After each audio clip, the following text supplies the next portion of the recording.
Gall bladder. पित्ताशय नाशपाती के आकार की एक थैली होती है जिसमें यकृत से निकलने वाला पित्त जमा रहता है। नाशपाती के आकार की जिसमें यकृत से निकलने वाला पित्त जमा रहता है। पित्ताशय पे से पित्त पक्वाशय में पित्त नालिका के माध्यम से आता है। पित्त का पक्वाशय में गिरना प्रतिवर्ती क्रिया है, रिफ्लेक्स एक्शन द्वारा होता है।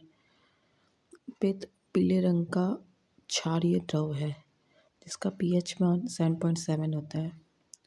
पित्त की जल की मात्रा 85%, पित्त वर्णक बाइल पिगमेंट 12% होती है। पित्त का मुख्य कार्य, यह भोजन के माध्यम को क्षारीय कर देता है जिससे अग्नाशयी रस क्रिया कर सके। यह भोजन के लिए हानिकारक जीवाणुओं को नष्ट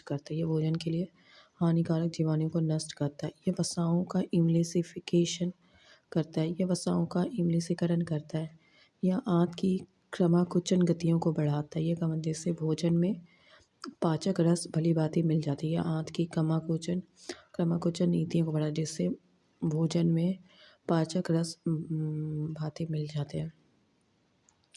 यह विटामिन के वसाओं में घुले अन्य विटामिनों के अवशोषण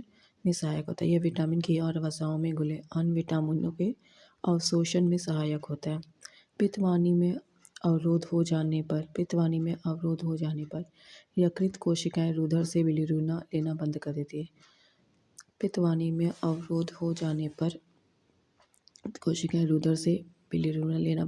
फलस्वरूप बिलिरुबिन संपूर्ण शरीर में फैल जाता है। इसे ही पीलिया कहते हैं। अब है अग्नाशय, पैनक्रियाज।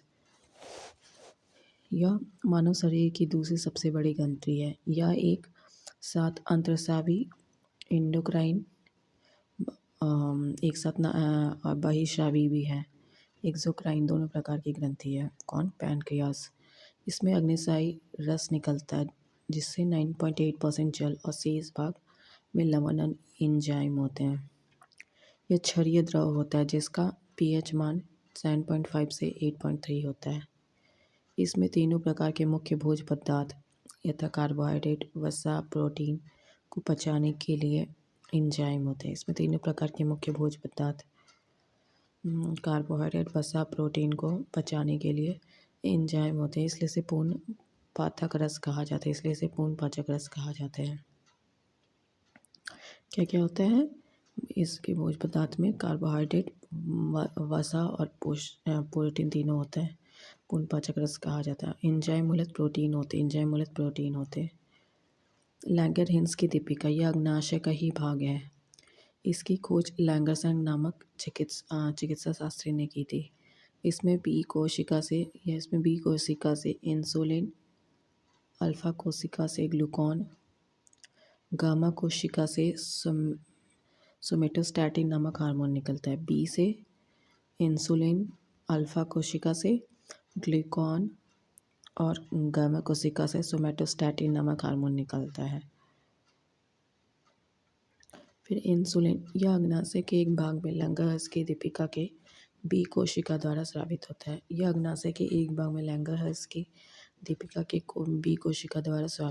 इसकी खोज फ्रेडरिक बैंटिंग और चार्ल्स नाल्सबेस्ट ने 1921 में की थी। इंसुलिन, इसकी खोज फ्रेडरिक बैंटिंग और चार्ल्स बेस्ट ने 1921 में की थी। 1922 में पहली बार लियोनार्ड थॉम्सन को कनाडा में इंसुलिन का इंजेक्शन दिया गया। 1920 में पहली बार लियोनार्ड थॉम्सन को कनाडा में इंसुलिन का इंजेक्शन दिया गया। यह ग्लूकोज से ग्लाइकोप्रोटीन बनने की क्रिया को नियंत्रित करता है। यह ग्लूकोज से ग्लाइकोडेन बनने की क्रिया को नियंत्रित करता है। इंसुलिन के अल्प सेवन से मधुमेह नामक रोग हो जाता है। रुधिर में ग्लूकोज की मात्रा बढ़ना मधुमेह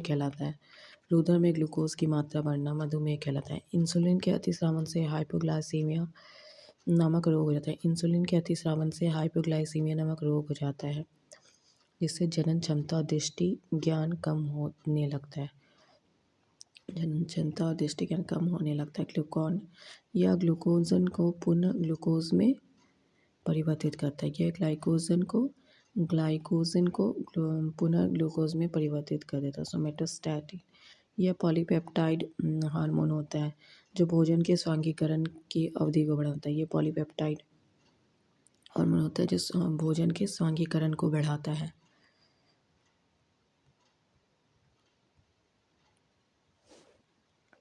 पाचन का सारांश लार, टाइलिन और माल्टोज होता है। टाइलिन मंड को माल्टोज में चेंज करता है प्रतिक्रिया के बाद। मंड को माल्टोज में, माल्टोज को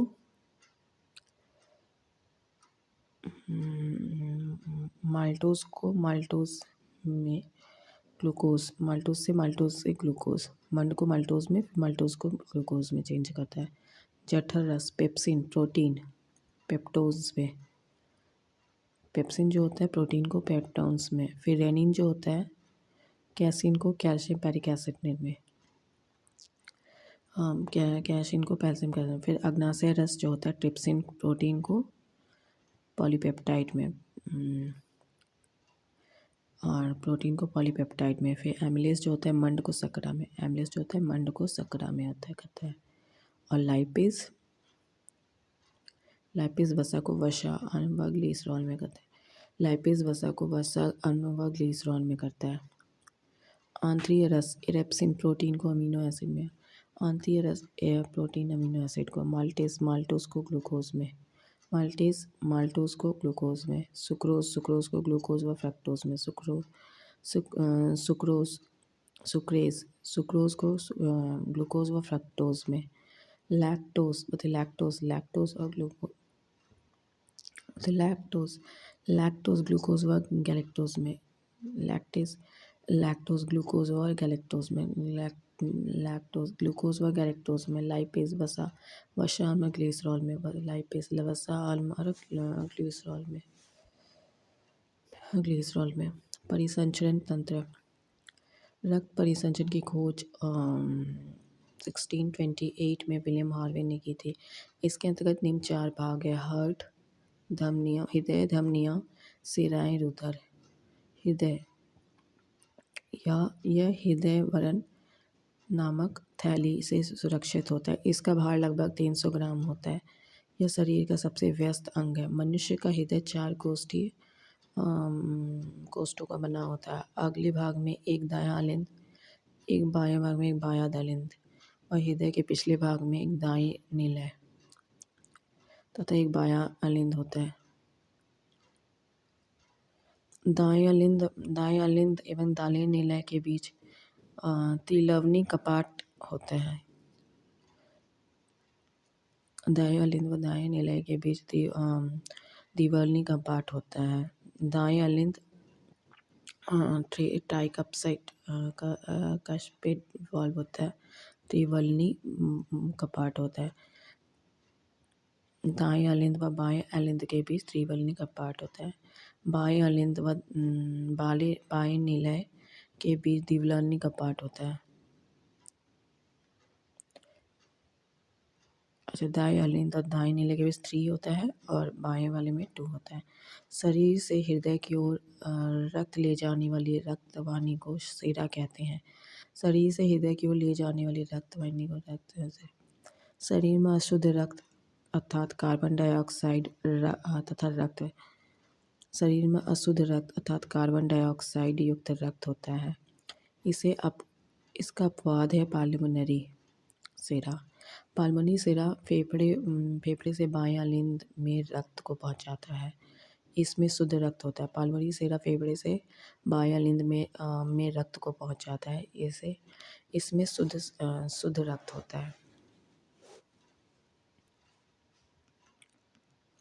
हृदय से शरीर की ओर ले जाने वाली रक्तवाहिनी को धमनी कहते हैं। धमनी में शुद्ध रक्त अर्थात ऑक्सीजन युक्त रक्त इसका अपवाद है। इसका अपवाद पाल्मोनरी धमनी दाहिने नीले से फेफड़े में रक्त पहुंचाता है। इसमें अशुद्ध रक्त होता है। धमनी दाहिने नीले से फेफड़े में, इसमें अशुद्ध रक्त होता है। हृदय के दाहिने भाग में अशुद्ध रक्त यानी कार्बन डाइ अशुद्ध रक्त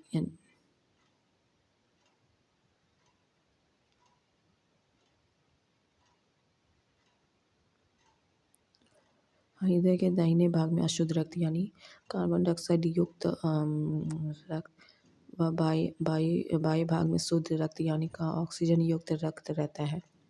हृदय की मांसपेशियों को रक्त पहुंचाने वाली वाहिनी को कोरोनरी धमनी कहते हैं। मतलब हृदय की मांसपेशियों को रक्त पहुंचाने वाली वाहिनी को कोरोनरी धमनी कहते हैं। इसी में किसी प्रकार की रुकावट के कारण हृदयघात होता है। इसी में किसी भी प्रकार की रक्त का रुकावट के होने पर हृदयघात होता है। हृदय में रुधिर का मार्ग है बायां लंद बाई नीले। हृदय में रुधिर का भाग है बायां लिंद रुधिर का मार्ग है बायां लिंद बायां नीले। दैहिक महाधमनी विभिन्न धमनियाँ छोटी धमनियाँ धमनी कोशिकाएं अंग अग व पश्च महासीरा दाहिनी अलिंद दाहिनी नीलय पाल्मोनरी धमनी व फेफड़ा पाल्मोनरी धमनी व फेफड़ा पाल्मोनरी सीरा बायां अलिंद ऑक्सीजन युक्त रुधिर बायां अलिंद ऑक्सीजन युक्त रुधिर। हृदय के संकोचन व शिथिलन को सम्मिलित रूप से हृदय की धड़कन कहते हैं। हृदय के संकोचन व शिथिलन को सम्मिलित रूप से हृदय की धड़कन कहते हैं। सामान्य अवस्था में हृदय का मनुष्य का हृदय 1 मिनट में 72 बार, भ्रूण अवस्था में 150 बार धड़कता और एक धड़कन में लगभग 7 मिलीलीटर रक्त पंप करता है। राइनो आरिकुलर नोड दाहिने अलिंद की दीवार में स्थित तंत्रिका कोशिकाओं का समूह है। साइनो आरिकुलर नोड दाहिने अलिंद के दीवार में स्थित तंत्रिका कोशिकाओं जिसमें हृदय धड़कन की तरंग प्रारंभ होती है। सामान्य मनुष्य का रक्त दबाव 120/80 मिलीमीटर हीमोग्लोबिन होता है। Systolic 120, diastolic 80। रक्त दाब मापने वाले यंत्र का नाम है स्फिग्नोमैनोमीटर। थायरॉक्सिन और एड्रेनालिन स्वतंत्र रूप से हृदय की धड़कन को नियंत्रित करने वाले हार्मोन हैं। थायरॉक्सिन और एड्रेनालिन स्वतंत्र रूप से हृदय की धड़कन को नियंत्रित करने वाले हार्मोन। रुधिर में उपस्थित CO2 रुधिर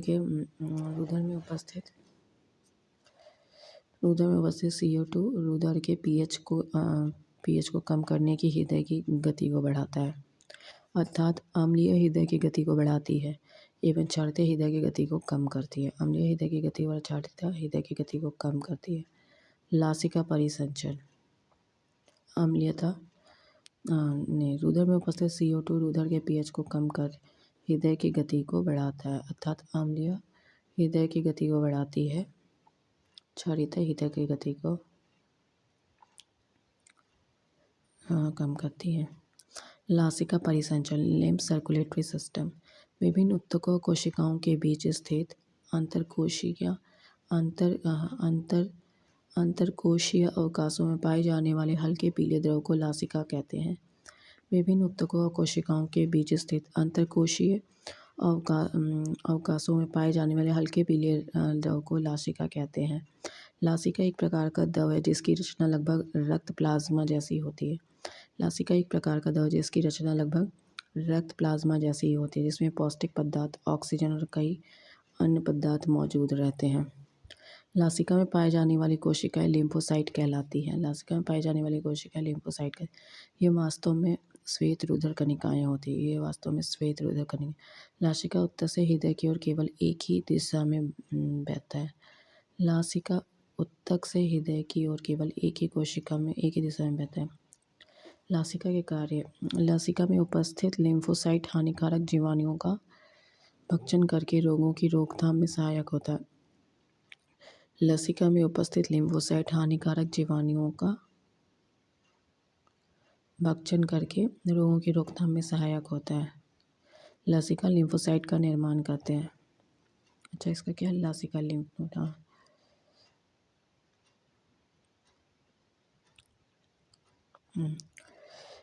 लिम्फोसाइट का निर्माण करें। लसिका के नोड जिन्हें लिम्फ नोड कहते हैं मनुष्य के शरीर में छन्नी का कार्य करते हैं, मनुष्य के शरीर में छन्नी का कार्य है। धूल के कण, जीवाणु, कैंसर कोशिकाएं इत्यादि लिम्फ नोड में फंस जाते हैं। धूल के कण, जीवाणु को कैंसर कोशिकाएं इत्यादि लिम्फ नोड में फंस जाते हैं। लसिका घाव भरने में सहायक होती है। लसिका ऊतकों से शिराओं में विभिन्न वस्तुओं का परिसंचरण करती है। लसिका ऊतकों से शिराओं में विभिन्न वस्तुओं का परिसंचरण करती है। एक्सक्रीटरी सिस्टम, उत्सर्जन तंत्र, उत्सर्जन जीवों के शरीर से उपचायी प्रक्रमों में बने विषैले अवशिष्ट पदार्थों के निष्कासन को उत्सर्जन कहते हैं। साधारण उत्सर्जन का तात्पर्य नाइट्रोजनी उत्सर्जी पदार्थ जैसे यूरिया, अमोनिया, यूरिक एसिड आदि के निष्कासन से होता है। मनुष्य में प्रमुख उत्सर्जी अंग भिन्न होता है। वृक्क, त्वचा, यकृत, फेफड़ा। वृक्क मनुष्य एवं अन्य स्तनधारियों में मुख्य उत्सर्जी अंग एक जोड़ा वृक्क होता है। इसका वजन 140 ग्राम होता है। इसके 2 भाग होते हैं। बाहरी भाग को कॉर्टेक्स और भीतरी भाग को मेडुला कहते हैं। प्रत्येक वृक्क लगभग 1,13,000,000 वृक्क नलिकाओं से मिलकर बना हुआ आता है। मतलब 1 10 100,000 10,000 लाख 10 लाख 1 करोड़ 30 लाख वृक्क नलिकाओं से मिलकर बने होते हैं, जिसे नेफ्रॉन कहते हैं। नेफ्रॉन ही वृक्क की कार्यात्मक इकाई है। प्रत्येक नेफ्रॉन में एक छोटी सी प्यालीनुमा रचना होती है। उसे बोमेन संपुट कहते हैं। बोमेन संपुट में पतली रुधिर कोशिकाओं का कोशिका गुच्छा पाया जाता है। बोमेन संपुट में पतली रुधिर कोशिकाओं का कोशिका गुच्छा पाया जो 2 प्रकार की धमनियों से बनता है।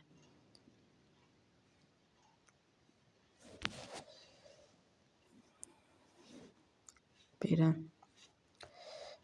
चौड़ी अभिवाही धमनियाँ एफरेंट एट्रियल जो रुधिर को कोशिका गुच्छ में पहुंचाती है।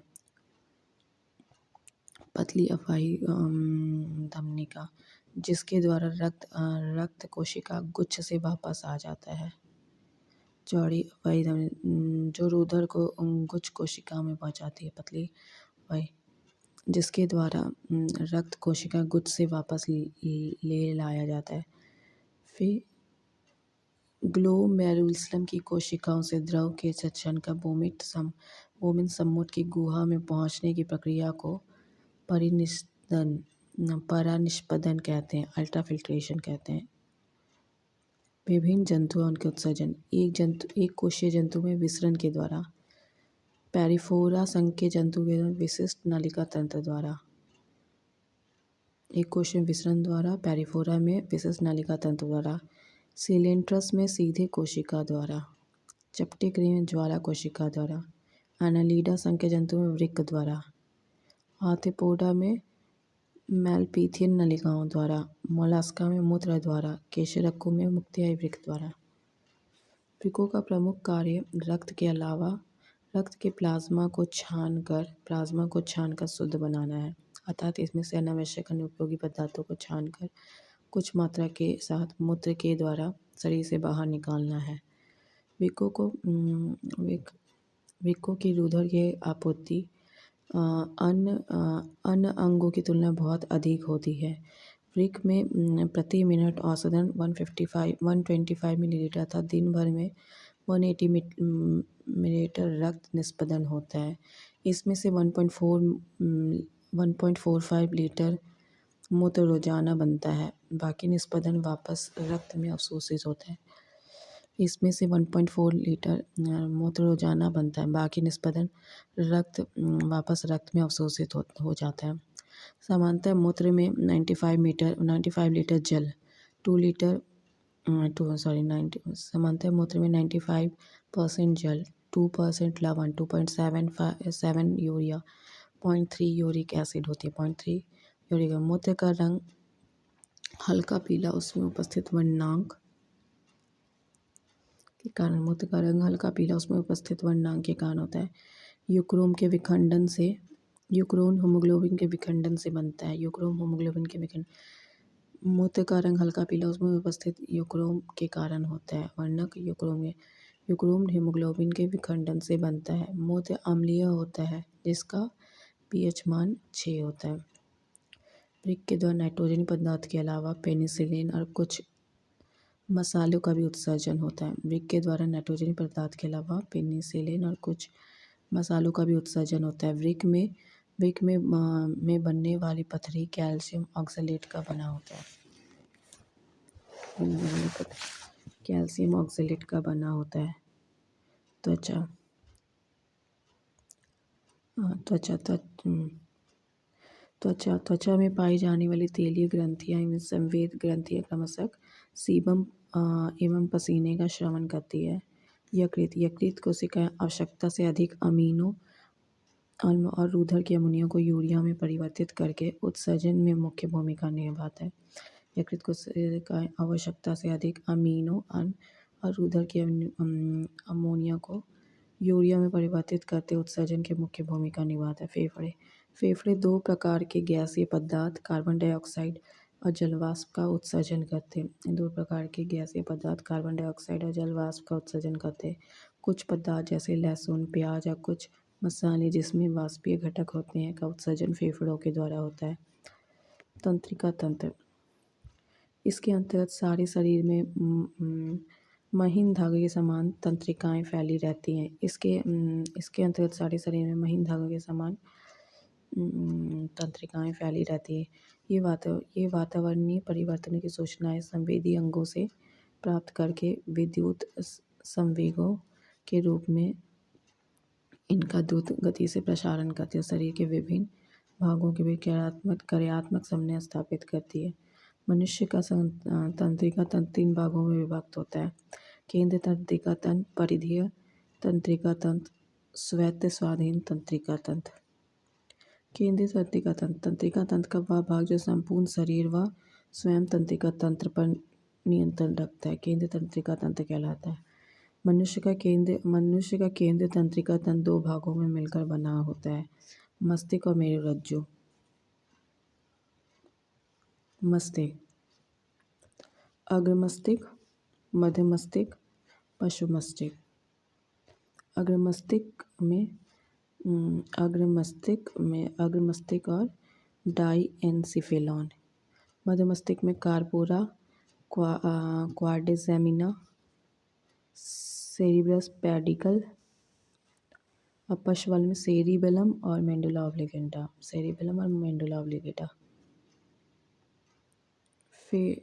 डाइएनासिफेलॉन में थैलमस और हाइपोथैलमस। अच्छा, डाइएनसिफेलॉन में थैलमस और हाइपोथैलमस। ठीक है। मस्तिष्क, मनुष्य का मस्तिष्क अस्थियों के खोल क्रेनियम के में बंद रहता है जिसे बाहरी आघातों से बचाता है। मनुष्य के मस्तिष्क का वजन 1400 ग्राम होता है। सेरिब्रम के कारण यह मस्तिष्क का सबसे विकसित भाग है। यह बुद्धिमत्ता, स्मृति, इच्छा शक्ति, ऐच्छिक गतियों, ज्ञान, वाणी एवं चिंतन का केंद्र है। ज्ञानेंद्रियों से प्राप्त प्रेरणाओं का इसमें विशेष विश्लेषण एवं समन्वय होता है। ज्ञानेंद्रियों से प्राप्त प्रेरणाओं का इसमें विश्लेषण व समन्वय होता है। थैलमस का कार्य, यह दर्द ठंडा गर्म को पहचानने में कार्य करता है। हाइपोथैलेमस के कारण यह संवेगात्मक क्रियाओं को नियंत्रित करता है। यह अंतःस्रावी ग्रंथियों से स्रावित होने वाले हार्मोन्स का नियंत्रण करता है। पोस्टीरियर पिट्यूटरी ग्रंथि से स्रावित होने वाले हार्मोन्स इससे स्रावित होते हैं। पोस्टीरियर पिट्यूटरी ग्रंथि से स्रावित होने वाले हार्मोन्स इससे स्रावित होते हैं। यह भूख, प्यास, ताप नियंत्रण, प्यार, घृणा आदि के केंद्र होते हैं। रक्तदाब, जल के उपाचन, पसीना, गुस्सा, खुशी आदि इसी के नियंत्रण में होते हैं। कार्पोरा क्वाड्रिसेमिना के कार्य, यह दृष्टि और श्रवण शक्ति पर नियंत्रण का केंद्र है। यह दृष्टि एवं श्रवण शक्ति पर नियंत्रण का केंद्र है। सेरिबल पेडिकल के कार्य, इसे क्रोरा सेरिबरी भी कहते हैं। यह मस्तिष्क के अन्य भागों को मेरुरज्जु से जोड़ता है। इसे क्रूरा सेरिबेली भी कहते हैं। ये मस्तिष्क के अन्य भागों को मेरुरज्जु से जोड़ता है। सेरिबेलम के कार्य: यह शरीर का संतुलन बनाए रखता है एवं ऐच्छिक पेशियों के संकुचन पर नियंत्रण करता है। ये शरीर का संतुलन बनाए रखता है एवं ऐच्छिक पेशियों के संकोचन पर नियंत्रण है। यह आंतरिक कान के संतुलन भाग से संवेदनाएं ग्रहण करता है। मेडुला ऑब्लिंगेटा: यह मस्तिष्क का सबसे पिछले का भाग होता है। इसका मुख्य कार्य उपाचार, रक्त द्रव, आहार नाल के क्रमाकुचन, प्रतिस्राव, हृदय की धड़कनों, श्वसन का नियंत्रण करना, उल्टी का नियमन केंद्र मेडुला ऑब्लिंगेटा होता है। मेडुला ऑब्लिंगेटा में क्या होता है? यह मस्तिष्क का सबसे पीछे का भाग होता है। इसका मुख्य कार्य उपाचार, रक्तदाब, आहार नाल के क्रमाकुचन, ग्रंथि स्राव, हृदय की धड़कनों, श्वसन का नियंत्रण होता है। उल्टी का नियमन केंद्र मेडुला ऑब्लिंगेटा ही है। मेरुरज्जु मेडुला ऑब्लिंगेटा का पिछला भाग ही मेरुरज्जु बनता है। इसका मुख्य कार्य है प्रतिवर्ती क्रियाओं का नियंत्रण समन्वय करना, अर्थात प्रतिवर्ती क्रियाओं के केंद्र का कार्य करना। प्रतिवर्ती क्रियाओं का नियंत्रण समन्वय करना अर्थात प्रतिवर्ती क्रियाओं के केंद्र का कार्य करता है। मस्तिष्क से जाने वाले उद्दीपकों का संवहन करना। मस्तिष्क से आने जाने वाली उद्दीपकों का संवहन करना। मस्तिष्क से आने जाने वाले उद्दीपकों का संवहन करना। प्रतिवर्ती क्रियाओं का पता करके सर्वप्रथम मार्शल हॉल नामक वैज्ञानिक ने लाया। प्रतिवर्ती क्रियाओं का पता करके सर्वप्रथम मार्शल हॉल नामक वैज्ञानिक ने लगाया था। परिधीय तंत्रिका तंत्र। परिधीय तंत्रिका तंत्र मस्तिष्क एवं मेरुरज्जु से निकलने वाली तंत्रिकाओं का बना होता है। इसमें क्रमशः कपाल और मेरुरज्जु तंत्रिकाएं कहते हैं। इसमें क्रमशः कपाल और मेरुरज्जु तंत्रिकाएं कहते हैं। मनुष्य में फिर से क्या है? परिधीय तंत्रिका तंत्र मस्तिष्क एवं मेरुरज्जु से निकलने वाली तंत्रिकाओं का बना होता है। इसमें क्रमशः कपाल और मेरुरज्जु तंत्रिकाएं कहते हैं। मनुष्य 12 जोड़ी कपाल तंत्रिका और 31 जोड़ी मेरुरज्जु तंत्रिका 12 जोड़ी कपाल तंत्रिका और 31 जोड़ी मेरुरज्जु तंत्रिकाएं होती हैं। न्यूरॉन। तंत्रिका ऊतक की इकाई को न्यूरॉन या तंत्रिका कोशिका कहते हैं। तंत्रिका ऊतक की इकाई को न्यूरॉन या तंत्रिका कोशिका है। नार एड्रेलिन नामक रासायनिक द्रव न्यूरोट्रांसमीटर पदार्थ है।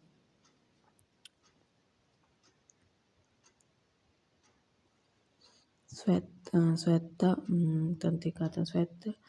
तंत्रिका तंत्र कुछ मस्तिष्क एवं कुछ मेरुरज्जु तंत्रिकाओं का बना होता है।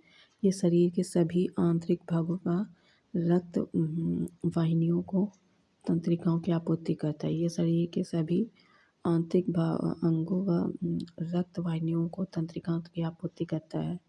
श्वेत तंत्रिका तंत्र की अवधारणा का सबसे पहले लेंगली ने 1921 में प्रस्तुत किया। श्वेत तंत्रिका तंत्र की अवधारणा को सबसे पहले लैंगली ने 1921 में प्रस्तुत किया। श्वेत तंत्रिका तंत्र से दो भाग होते हैं: अनुकंपी तंत्रिका तंत्र सिंपैथिक नर्वस सिस्टम, परानुकंपी तंत्र पारासिम्पैथिक नर्वस सिस्टम। अनुकंपी तंत्र के कार्य त्वचा में उपस्थित रुधिर वाहिनियों को संकीर्ण करता है। अनुकंपी तंत्र के कार्य यह त्वचा में उपस्थित रुधिर वाहिनियों को संकीर्ण करता है। इस क्रिया से बाल खड़े हो जाते हैं। यह लाल ग्रंथियों के स्राव को कम करता है। यह हृदय स्पंदन को तेज करता है। यह श्वेत ग्रंथियों के स्राव को प्रारंभ करता है। अच्छा, अनुकंपी वाले का क्या इंग्लिश है? Sympathetic nervous system. फिर से बताएंगे, सिंपैथेटिक नर्वस सिस्टम। यह त्वचा में उपस्थित रुधिर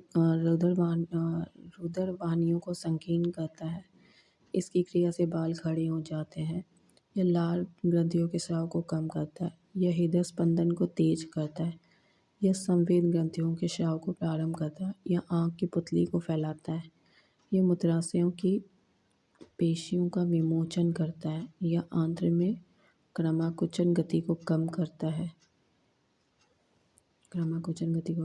इसके द्वारा श्वसन दर तीव्र हो जाती है। यह रक्त दाब को बढ़ाता है। यह रुधिर में शर्कराओं के स्तर को बढ़ाता है। यह रुधिर में लाल रक्त कणिकाओं की संख्या को वृद्धि करता है। यह रक्त में थक्का बनाने में मदद करता है। इसके सामूहिक प्रभाव से भय, पीड़ा, क्रोध पर प्रभाव पड़ता है। परानुकंपी तंत्र के कार्य। इस तंत्र का कार्य सामान्यतः अनुकंपी तंत्र के कार्य के विपरीत है। परानुकंपी तंत्र के कार्य, यह रुधिर वाहिनियों की गुहा को चौड़ा करता है, किंतु कोरोनरी रुधिर वाहिनियों को छोड़कर। यह रुधिर वाहिनियों की गुहा को चौड़ा करता है, किंतु कोरोनरी रुधिर वाहिनियों को छोड़कर। यह लार के स्राव में या अन्य पाचक रंगों में वृद्धि करता है। यह लार के स्राव में या अन्य पाचक रसों में वृद्धि करता है। यह नेत्र की पुतली का संकोचन करता है। यह मूत्राशय के अन्य पेशियों में संकोचन उत्पन्न करता है। यह आंत्रिय भित्ति में संकोचन गति उत्पन्न करता है। इस तंत्रिका तंत्र का प्रभाव सामूहिक रूप से आराम और सुख की स्थितियों का उत्पन्न करता है। परानुकंपी का फिर से पता है, यह रुधिर वाहिनियों की गुहा को चौड़ा करता है, किंतु कोरोनरी रुधिर वाहिनी को छोड़कर। यह लार के स्राव में या अन्य पाचक रसों की वृद्धि करता है। यह नेत्र की पुतली का संकोचन करता है। यह मूत्राशय के अन्य पेशियों में संकोचन उत्पन्न करता है। यह आंतरिक भित्ति में संकोचन एवं गति उत्पन्न करता है। यह तंत्रिका तंत्र का प्रभाव सामूहिक रूप से आराम और सुख की स्थितियां उत्पन्न करता है। कंकालीय तंत्र, स्केलेटन। मनुष्य का कंकाल तंत्र दो भागों का बना होता है, अक्षीय कंकाल और उपांगीय कंकाल। एक्सियल स्केलेटन, अक्षीय कंकाल। शरीर का मुख्य अक्ष बनाने वाले कंकाल को अक्षीय कंकाल कहते हैं। इसके अंगत खोपड़ी, केशरक के दंड, छाती की अस्थियां होती है। खोपड़ी, मनुष्य के सिर के अंत कंकाल के भाग में ये खोपड़ी कहते हैं। अंत कंकाल के भाग को खोपड़ी कहते हैं। इसमें 29 अस्थियां होती हैं। इसमें 8 अस्थियां संयुक्त रूप से मनुष्य के मस्तिष्क को सुरक्षित रखती है। इन अस्थियों से बनी रचना को कपाल कहते हैं। कपालों की सभी अस्थियां सीवानों के द्वारा दृढ़तापूर्वक जुड़ी रहती है। कपालों की सभी अस्थियां सीवानों के द्वारा दृढ़तापूर्वक जुड़ी रहती है। इनके अतिरिक्त 14 अस्थियां चेहरे को बनाती है। 6 अस्थियां कान को। हायड नामक एक और अस्थि खोपड़ी में होती है। केशरुक दंड, वर्टिब्रल कॉलम। मनुष्य का केशरुक दंड 33 कोशिकाओं से मिलकर बना होता है। सभी केशरक उपस्थित गद्दियों के द्वारा जोड़े जाते हैं।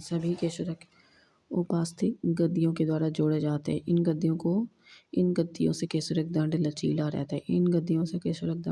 रहता है। इसका पहला केशरक जो कि एटलस केशरक कहलाता है, खोपड़ी को साधे रखता है। पहला केशरक जो कि एटलस कशेरुक कहलाता है, खोपड़ी को साधे रहता है। केशरक दंड के कार्य, सिर को सीधे रहता है। यह गर्दन और धड़ को आधार प्रदान है। मनुष्य को खड़े होकर चलने, खड़े होने आदि में मदद करता है। यह गर्दन व धड़ को लचन प्रदान करता है, जिससे मनुष्य किसी भी दिशा में अपने गर्दन व धड़ को मोड़ने में सफल होता है। यह मेरुरज्जु को सुरक्षा प्रदान करता है। मनुष्य के शरीर में कुल हड्डियों की संख्या 206 है। बाल्यावस्था में कुल हड्डियों की संख्या 208 है। सिर के कुल हड्डियों की संख्या 29 है। कपाल 8 है। फेशियल 14 है। कर्ण 6 है। रीढ़ की कुल हड्डियों की संख्या है 33। रीढ़ के प्रारंभ में रीढ़ की कुल हड्डियों की संख्या विकसित होने पर 26 है। पसलियों की कुल संख्या है 24 की संख्या। पसलियों की कुल हड्डियों की संख्या 24 है। केशरिक दंड के भाग हैं गर्दन 7 केशरिक, वक्ष 12 केशरिक, गर्दन 7 केशरिक, वक्ष 12 केशरिक, कटी 5 केशरिक, थ्रिक 5 केशरिक, पुछ 4 केशरिक। केशरिक दंड के कार्य, ये तो पढ़ चुके हैं। उपाक्षीय कंकाल, पाद अस्थियां, दोनों हाथ पैर मिलकर 118 अस्थियां होती है। मेखलाएं, मनुष्य में अग्रपाद और पश्चपाद में अक्षीय कंकाल पर साधने के लिए 2 चाप पाए जाते हैं, जिन्हें मेखलाएं कहते हैं। अग्रपाद की मेखला को अंश मेखला, पश्चपाद की मेखला को श्रेणी मेखला कहते हैं। अंश मेखला से अग्रपाद की अस्थि ह्यूमरस और श्रेणी मेखला से पश्चपाद की हड्डी फीमर जुड़ी होती है। कंकाल तंत्र के कार्य: शरीर को निश्चित आकार प्रदान करना, शरीर के कोमल अंगों को सुरक्षा प्रदान करना, शरीर के निश्चित आकार प्रदान करना, शरीर के कोमल अंगों को सुरक्षा प्रदान करना, पेशियों को जोड़ने का आधार प्रदान करना, पेशियों को जोड़ने का आधार प्रदान करना, श्वसन या पोषण में सहायता प्रदान करना, श्वसन या पोषण में सहायता प्रदान करना, लाल लाल रक्त कणिकाओं का निर्माण करना, लाल रक्त कणिकाओं का निर्माण करना। जांघ की हड्डी फीमर शरीर की सबसे बड़ी हड्डी होती है। जांघ की हड्डी फीमर शरीर की सबसे बड़ी। कान की हड्डी स्टेप्स शरीर की सबसे छोटी हड्डी होती है। मांसपेशियों अस्थि के जोड़ को टेंडन कहते हैं। मांसपेशियों अस्थि के जोड़ को टेंडन कहते हैं। अस्थि से अस्थि के जोड़ को लिगामेंट कहते हैं। अस्थि से अस्थि के जोड़ को लिगामेंट कहते हैं। अंतःस्रावी तंत्र, इंडोक्राइन सिस्टम, बृहस्रावी ग्रंथियाँ, एक्सोक्राइन ग्लैंड। यह नालिका युक्त होती है। इसमें एंजाइम का स्राव होता है। जैसे दूध ग्रंथि, संवेद ग्रंथि, अश्रु ग्रंथि, श्लेष ग्रंथि, लार ग्रंथि।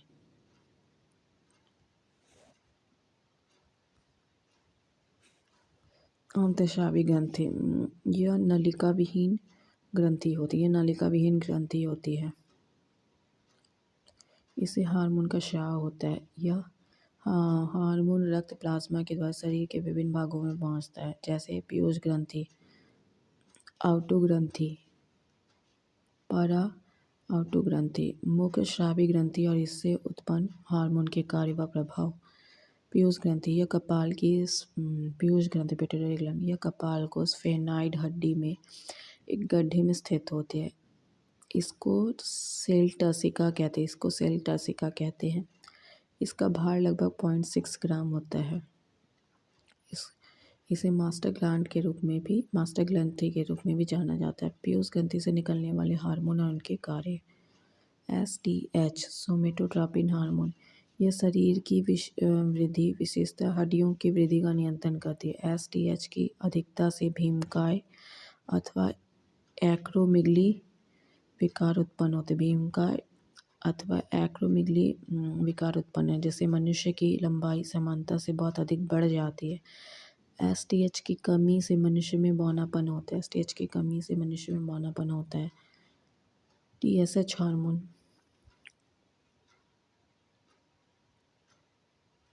STH को फिर यह शरीर की वृद्धि, विशेषतः हड्डियों की वृद्धि का नियंत्रण करता है।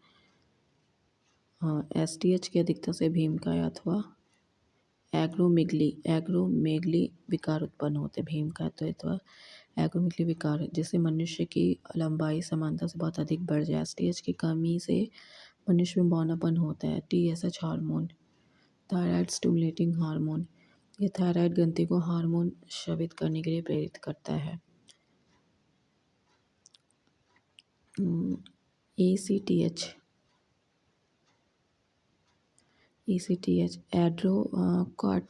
एग्रोकॉर्टिकोट्रॉपिक हार्मोन, एड्रीनल कॉर्टेक्स के स्राव को नियंत्रित करता है। CTH हार्मोन, यह जनन अंगों के कार्यों को नियंत्रण करता है। ये 2 प्रकार का है। FSH, GTH। FSH follicle stimulating hormone, यह वृषण की शुक्रजन नलिकाओं में शुक्राणु जनन में सहायता करता है। यह वृषण की शुक्रजन नलिकाओं में शुक्राणु जनन में सहायता करता है। यह अंडाशय में फॉलिकल की वृद्धि में मदद करता है। LH ल्यूटेनाइजिंग हार्मोन, अंतराल कोशिका उत्तेजक हार्मोन, नर में इसके अभाव से अंतराली कोशिकाओं में टेस्टोस्टेरोन हार्मोन और मादा में एस्ट्रोजन हार्मोन का स्राव होता है। LH से। LH हार्मोन, दूधजनक हार्मोन या लैक्टोजेनिक हार्मोन। LTH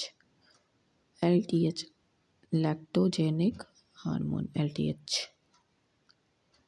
अच्छा, LH है या अंतराल कोशिकाओं उत्तेजक हार्मोन, नर में इसके अभाव से अंतराली कोशिकाओं में टेस्टोस्टेरोन हार्मोन मादा में एस्ट्रोजन हार्मोन स्रावित होता है। एलटीएच में दूध जनित हार्मोन, इसका मुख्य कार्य शिशु के लिए स्तनों में दूध स्राव उत्पन्न करना है।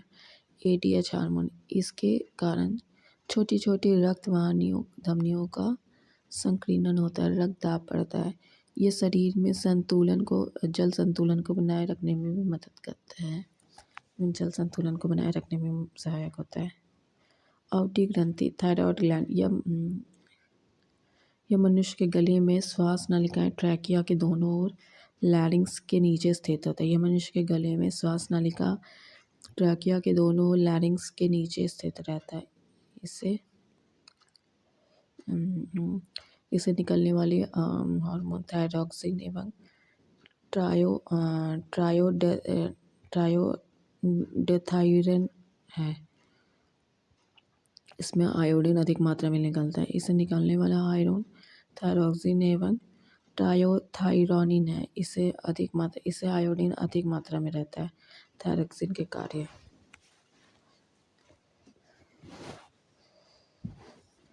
इसे कोशिकाएं श्वसन की गति को तीव्र करता है। यह कोशिका श्वसन की गति को तीव्र, यह शरीर की सामान्य वृद्धि मुख्यतः हड्डियां, बाल इत्यादि के निकास के लिए अनिवार्य है। जनन अंगों के सामान्य कार्य इन्हीं को सक्रियता पर आधारित रहते हैं। जनन अंगों के सामान्य कार्य इन्हीं की सक्रियता पर आधारित रहते हैं। पीयूष ग्रंथि के हार्मोन के साथ मिलकर शरीर में जन संतुलन का नियंत्रण करते हैं। ग्रंथि के हार्मोन के साथ मिलकर शरीर में जड़ संतुलन का नियंत्रण करते हैं। थायरॉक्सिन की कमी होने वाले रोग, जड़ मानवता, यह रोग बच्चों में होता है। इसमें बच्चों की मानसिक और शारीरिक विकास अवरुद्ध हो जाता है। इससे बच्चों का मानसिक और शारीरिक विकास अवरुद्ध हो जाता है। मिक्सिडमा, यौनावस्था में होने वाले इस रोग में उपचार भली भांति नहीं हो पाता है। यौनावस्था होने वाले इस रोग में उपचार भली भांति नहीं होता, जिससे हृदय स्पंदन और रक्तचाप कम हो जाते हैं। हाइपोथायराइडिज्म, लंबे समय तक इस हार्मोन की कमी के कारण यह रोग होता है। हाइपोथायराइडिज्म, लंबे समय तक इस हार्मोन की कमी के कारण यह रोग होता है। इस रोग में शरीर सामान्य जनन कार्य संभव नहीं होता है। कभी कभी इस रोग के कारण मनुष्य गूंगा बहरा हो जाता है। घेंगा, भोजन में आयोडीन की कमी से यह रोग उत्पन्न होता है। इस रोग में थायराइड ग्रंथि के आकार में बहुत वृद्धि हो जाती है।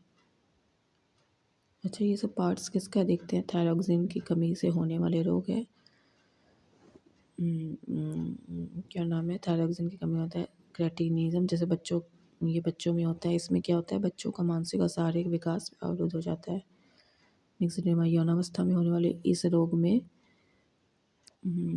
रोग में उपाचन भली भांति नहीं होता, जैसे हृदय स्पंदन, रक्तचाप कम हो जाता है।